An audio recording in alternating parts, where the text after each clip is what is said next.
Welcome, everyone, to the Women Are Worthy show. Today is a fabulous day. Well, check this out. On February 12th, 2009, pilots Stephanie Grant and Rochelle Jones, along with flight attendants Robin Rogers and Diana Galloway. They operated Delta Airlines. Listen to the flight, 5202. I wrote that down. I'm going to play that number all week. 5202 from Atlanta, Georgia to Nashville, Tennessee. They had no idea that they would be flying into aviation. I call it herstory, not history, but herstory. That was the first time that a commercial airliner, listen to me carefully, the first time a commercial airliner ever operated by an all female and African American flight crew. Y'all listening? All female African American flight crew. So without further ado, we want to welcome Captain Stephanie Grant to the Women Are Worthy show. Welcome, Captain Stephanie Grant.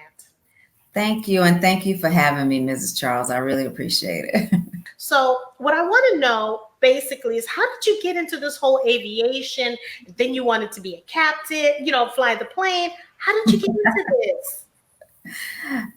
It's pretty simple. I grew up in Sumter, South Carolina. A lot of people have never heard of it, but they've heard of Shaw Air Force Base. So I grew up near an Air Force base. So it wasn't ironic for me to see lots of airplanes constantly, even being close to Columbia, South Carolina, which had an airport there. So I would say a seed was planted at a very young age. I didn't really know what that seed would grow into. Didn't know how I was going to be a part of the aviation industry. I just knew that it was something that had touched my spirit. And then I had an uncle that went into the Air Force, and thankfully he was stationed back at home and at Shaw Air Force Base. And I was a tween, and he took me on to the Air Force Base. I was able to talk to mechanics and crew chiefs and pilots. And I just thought, gosh, they're so, cute in their flight suits. And I was able to go into the cockpit of some of the airplanes, and they were telling me all about how all the buttons and switches worked. And really, it was from that experience that I knew that that was something I wanted to do. I just didn't know how I was going to get from point A to point B. So you were being nurtured because you had that around your surroundings. So what are the things that made you realize, I can do this, I want to do it? Did you read books? Were you an Amelia Earhart fan? Like, what was it? I think Amelia Earhart is great. I believe Bessie Coleman is even greater because she was the first Black female pilot, and she had to international pilot. Actually, next year is the 100th year of her going to France to get her international pilot's license because she was not allowed to attend flight school in the United States of America. So I did not read a lot of books about aviation growing up. I thought the only track to the cockpit was military. So I was accepted into the school I wanted to go to, Hampton University. I enrolled in ROTC with the hopes of becoming an Army aviator. And that didn't happen for me. I got commissioned into the military, but I was not selected as an aviator. So I did graciously do my time in the service. I'm so glad I was able to serve my country. But then I got out and used my GI Bill and went to flight school in Florida. So while you were going to flight school, I have to ask you this. Were guys intimidated by you because, you're a pilot, or you were, on your way to becoming a pilot? Did that present to be a problem? No, not at all. And in flight school, because this is a commercial flight school, so it's not a military flight school. And so we're all students. We're all different ages. We're all from different places. There were people there from other countries.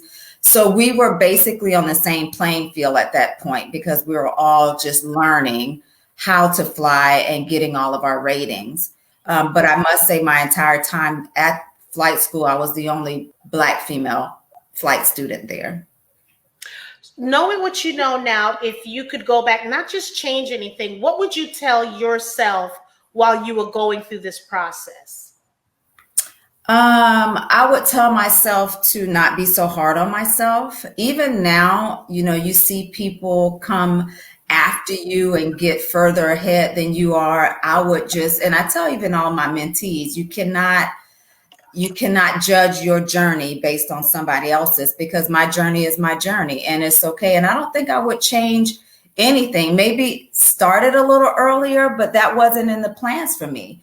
Had I started earlier, I probably wouldn't have been the one God chose to be the last Black female to step on flight 5202 to Nashville in order to fly into U.S. aviation history. So I wouldn't change anything. So with that said, now you're on the board with Sisters of the Skies. Can you tell us a little bit about that organization? Oh my gosh, I could tell you a lot, Ms. Tell us a lot. Tell us everything. There's many nonprofit organizations and other companies and organizations that support minorities in aviation. However, at the time, it was less than 150 Black female pilots that flew commercially and in the military. So none of them really looked at that particular demographic, the Black female pilot. And we all knew each other. So we were initially a social organization on Facebook, and we created a GroupMe app to chat. But then we wanted to become more organized. And so in 2017, we started our nonprofit, and through our nonprofit, our mission is to increase our sisterhood through scholarships, mentorship, and outreach. I am on the board. I hold a few hats. I'm the director of development, which my job is basically to create ways of fundraising for the organization. I'm also the vice chair of the board.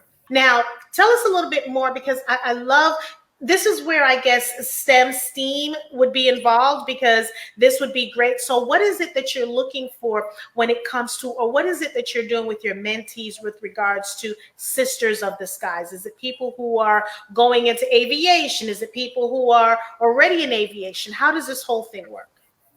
Okay, so, we have three components of our mission, which is scholarship, outreach, and mentorship. So I'll just break it down by those three components. And I'll start with scholarship, because a lot of people don't know, and you mentioned we're in COVID.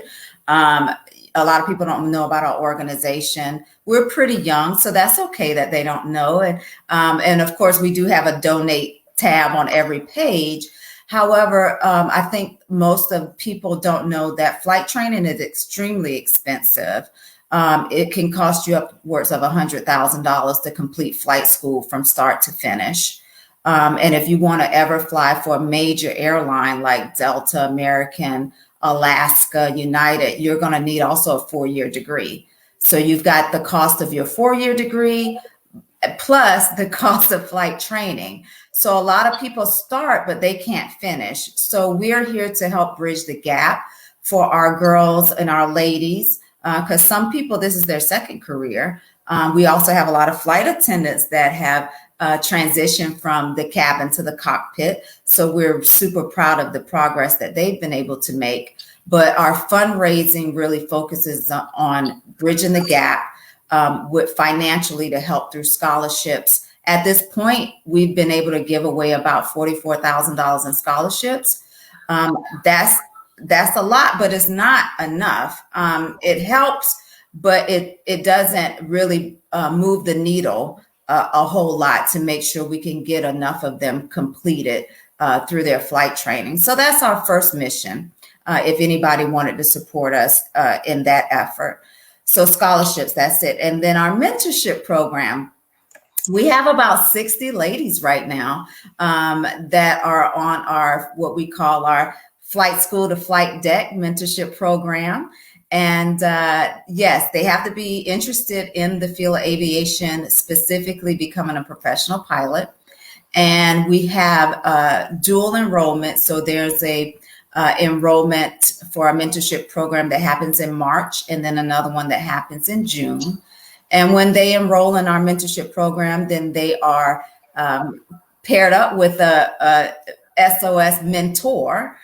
So I know for me, I have 4 this cycle, and we Zoom all the time. We talk all the time. So we're not just an organization, we're a sisterhood, and they know that whatever they need, whatever hurdles that they're going to have to cross, whatever walls they're going to run into, because there will be some, and because we understand what they're going to go through, we enjoy helping them navigate that particular part of their journey to their dream. So anybody out there, if you're in flight school and you've never heard of Sisters of the Skies, make sure you follow us on all social media platforms so that you know when the mentorship window opens, and so that you can apply and become enrolled in our mentorship program and have one of our lovely Black female pilots or a woman of color that's a pilot become your mentor and help you through your journey.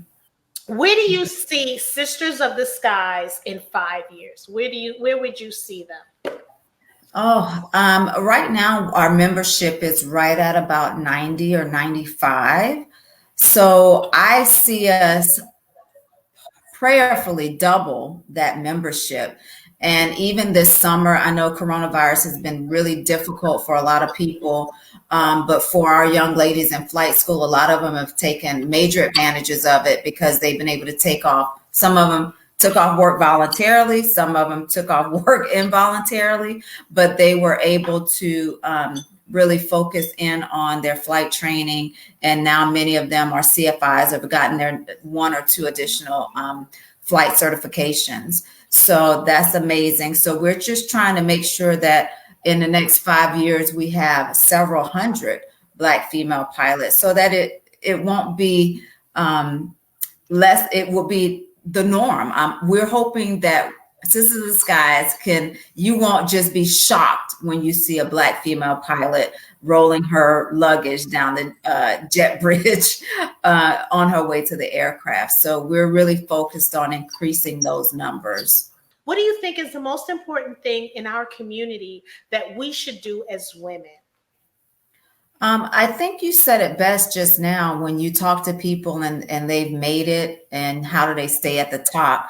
I think the best thing we can do as women is not be the only one at the top. I think a great question would be, how many people are you trying to bring with you?